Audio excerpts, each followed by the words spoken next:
It was a day I'll never forget. The sun was high above the town, making everything sparkle under its golden light. People moved through the streets like usual, busy, talking and laughing. But there was one thing that stood out. The smell of Mama Fumi's cooking. It was in the air, thick and rich, so inviting that even the people passing by seemed to be drawn to it. There was something special about her food. The way people gathered around her shop with wide smiles and happy laughter made it feel like magic was at work. Mama Fumi's shop wasn't just a food stand. It was the heart of the town. Her jollof fries were famous. Rich men, travelers, market women came to her without fail. They could smell the delicious scent from far away and would follow it like a compass, leading them straight to her. I had been born and raised in this town. I had grown up watching the hustle and bustle of life, the constant movement of people, coming and going. The town was small, but Mama Fumi's food made it feel bigger than it was. It was like everyone knew her, and they trusted her food. You could hear the praise for her cooking wherever you went. Only Mama Fumi's fries taste like that, the men would say, licking their fingers and wiping the grease off their mouths. But there was something that always puzzled me. My friend Maya, she ran a food stand too. She cooked jollof fries just like Mama Fumi, but no one ever seemed to buy from her. Maya's stand was always full of food, but no customers. Didn't make sense. She had the same recipe, the same kind of stand, and yet people ignored her. What was the difference? Why did everyone go to Mama Fumi, even though Maya's food was just as good? I had always wondered about it. There was something about Mama Fumi's shop that drew people in, something that made her food irresistible. But what was it? Then, one day, everything changed. A woman came into the shop. She wasn't like the other customers. She looked strange, wild hair, dirty clothes, and eyes that seemed too sharp for someone who looked so out of place. She stood at the entrance for a moment, staring at Mama Fumi's food stand. And then she did something that sent chills down my spine. She pointed at Mama Fumi's cooking pot and laughed. It wasn't a normal laugh. It was loud, wild, and strange. The kind of laugh that made you feel uncomfortable. "You are eating from the pot of the dead," she shouted, her voice carrying through the entire shop. Everyone stopped. For just a second, the whole room fell silent. The customers turned to look at her, eyes wide in confusion. Some of them even looked at each other like they weren't sure what to think. But then they laughed. "Just a crazy woman," someone muttered. "Ignore her." And with that, the customers went back to their meals. Plates clinked. Laughter filled the air again, and the smell of jollof fries continued to tempt everyone. But there was one person who didn't laugh. Maya. She didn't smile. She didn't joke around like everyone else. Instead, her face grew serious. Her eyes narrowed, and she looked deep in thought. She didn't speak, but I could see that something had changed. I could feel it in the air. Maya wasn't the same after hearing those words. That night, I couldn't sleep. I kept thinking about the madwoman's words, how they echoed in my mind like a haunting song. The pot of the dead. What did she mean by that? Why did it sound so strange? Maya, too, couldn't sleep. I knew she was troubled by what the madwoman had said. There was no way she could have ignored it. So she did something I didn't expect. She went to the city the next morning.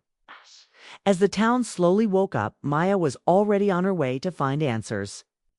She knew that only one person could help her, someone with knowledge of dark magic. A powerful sorcerer who lived far from our town in the city. Maya believed that he held the key to understanding what was happening with Mama Fumi's food. Why was her cooking so popular? Why did people flock to her shop like it was a place of magic? Maya arrived at the sorcerer's house just before the sun set. She didn't waste any time. She explained everything to him. The way Mama Fumi's food attracted everyone. How Maya's stand remained untouched, and the strange words of the madwoman. She told him how something felt off. like there was a secret hidden behind Mama Fumi's cooking.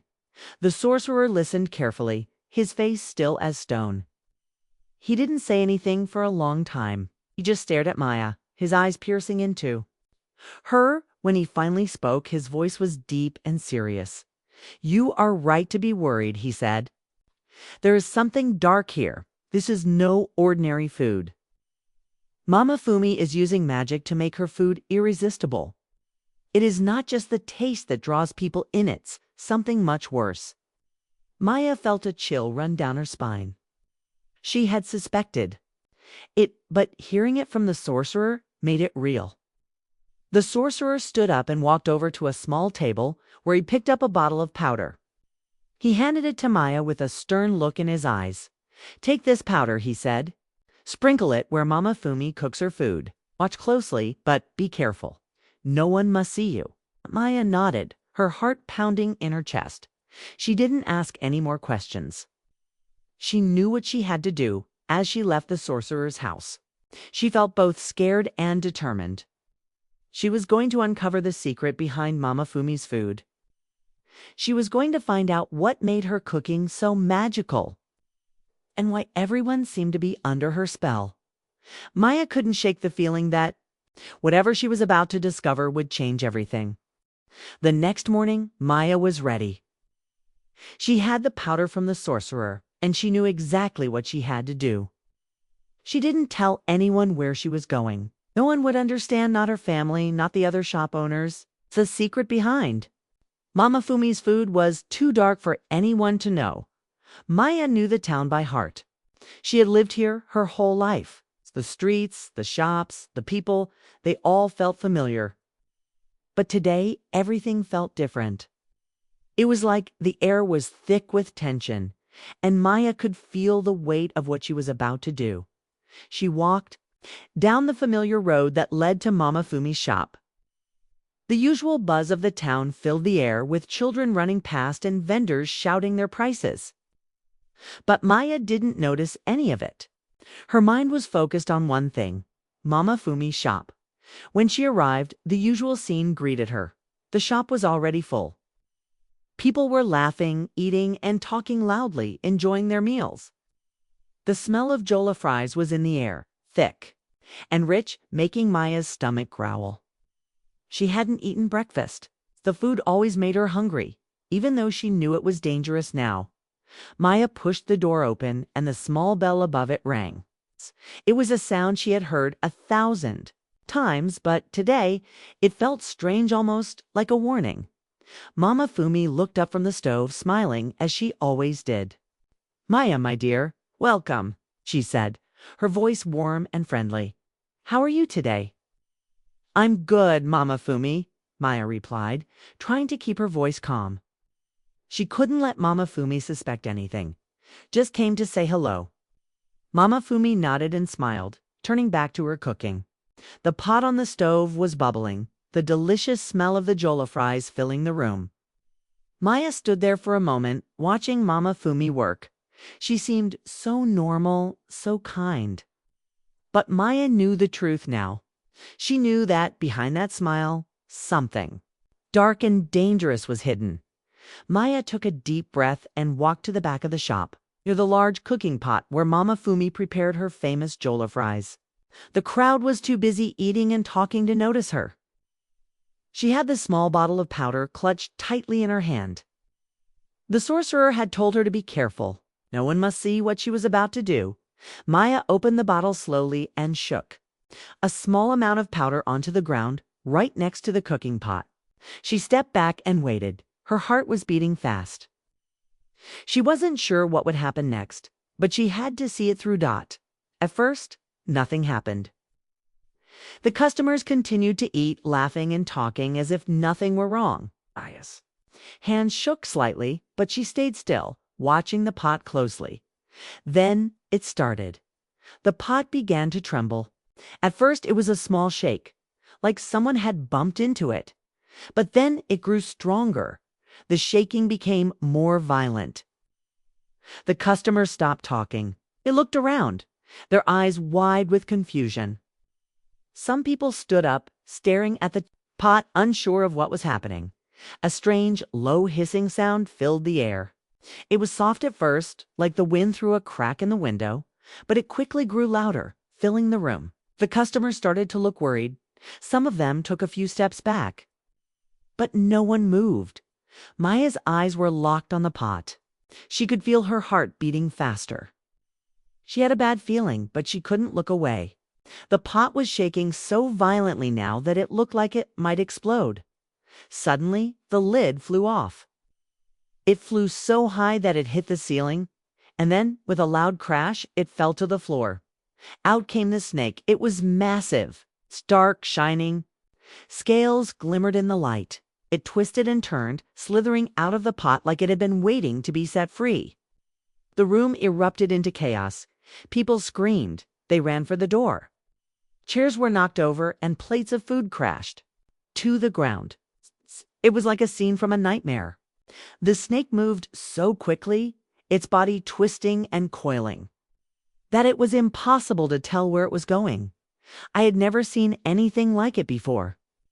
The people in the shop, grown men, women, children, rushed to the door, their feet barely touching the ground as they ran. The whole town had never seen anything so terrifying. The screams echoed down the streets as people ran away from the shop. Mama Fumi was in the middle of it all. She stood by the counter trying to calm everyone down, but her voice trembled. "It's nothing. Don't be afraid," she shouted, but no one was listening. The fear in the air was too thick. People were too scared to listen to her. The snake twisted and turned, its tongue flicking out as it hissed. The sound was so loud it seemed to fill the whole room. It was hard to hear anything over the noise. Maya stood in the back of the shop, frozen in shock. She couldn't believe her eyes. All this time, Mama Fumi had been hiding a deadly secret. The food, the magic kit, wasn't just food. It was a trap. A trap that had been feeding the snake, and now the truth had come out. "Mama Fumi!" Someone shouted from the crowd. "What is this? What is happening here?" Mama Fumi's face turned pale. She stepped back from the counter, her hands shaking. "Please, everyone, don't be afraid," she said. But no one believed her anymore. The truth was out. The secret was exposed. Maya felt a strange mix of emotions. Part of her wanted to run away, but another part of her felt relieved. She had uncovered the truth. Mama Fumi's food was not what it seemed. The magic had been keeping everyone under its spell. And now the snake had revealed everything. The customers continued to flee the shop, some tripping over their own feet in their rush to escape. It was chaos. The town would never be the same. Again, people would talk about what happened for years to come. As the last of the customers ran out, Maya turned to Mama Fumi. The older woman's face was pale and tired, and her eyes were filled with fear. You knew," Mama Fumi said softly, almost as a whisper. She wasn't asking. She already knew the answer. Maya didn't say anything. She didn't need to. She had seen the truth with her own eyes. The snake, the magic, the foodite was all part of the same dark secret. And now the secret was out.